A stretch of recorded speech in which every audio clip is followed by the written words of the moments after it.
మీ అందరికీ తెలిసి ఉంటుంది, రాష్ట్ర వ్యాప్తంగా గుత్తి బస్ స్టాండ్లో ఒకసారి పెచ్చులుడి చాలా మంది గాయాల పాలు కూడా అయ్యారనమాట. ఎన్నోసార్లు మొర పెట్టుకున్నా కూడా వైసీపీ ప్రభుత్వం ఆ నిరంకుశ పాలనలో మా మొర వినలేదు.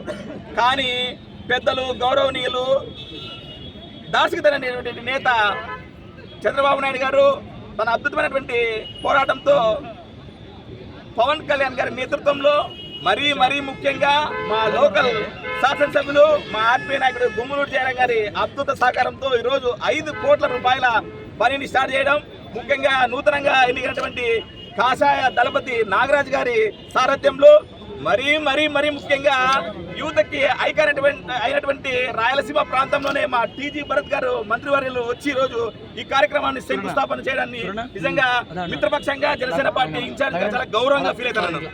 ఏదేమైనా రాబోయే రోజుల్లో సుపరిపాలన అందిలంటే కూటమి ప్రభుత్వం ద్వారానే అవుతుందని చెప్పి గంటాబద్ధంగా చెప్తూ, ఏదేమైనా ప్రభుత్వం ఆశీర్వదించాలా, కల్లిపల్లి మాటలు నమ్మకండి, ఖచ్చితంగా అంటే ఒకటే గుర్తుపెట్టుకోండి.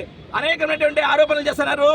ముఖ్యంగా ప్రధాన ప్రతిపక్షమైనటువంటి వైసీపీ, ప్రధాన ప్రతిపక్షం కూడా లేదు. నిజంగా మీరు ఈ కల్తీ లడ్డు గురించి చూస్తే నిజంగా ఎంత హేయమైనటువంటి చర్య అంటే, ఘోరాది ఘోరము, అపవిత్రమైనటువంటి సిఫ్ట్ దర్యాప్తులో 210 పేజీలో ఏం చెప్పారు.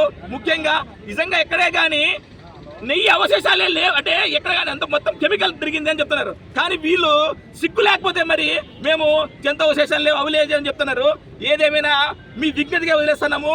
సేమ్ ఆ వెంకటేశ్వర స్వామి కలియుగ దైవం ఆయనే చూసుకుంటారని చెప్పి తెలుపుకుంటూ, ఏదేమైనా ఇంత పెద్ద కార్యక్రమాన్ని జయప్రదం చేసి వచ్చినటువంటి పసుపు దళపతులందరికీ మరొకసారి గౌరవ వందనాలు చెప్పుకుంటూ సెలవు. జై హింద్.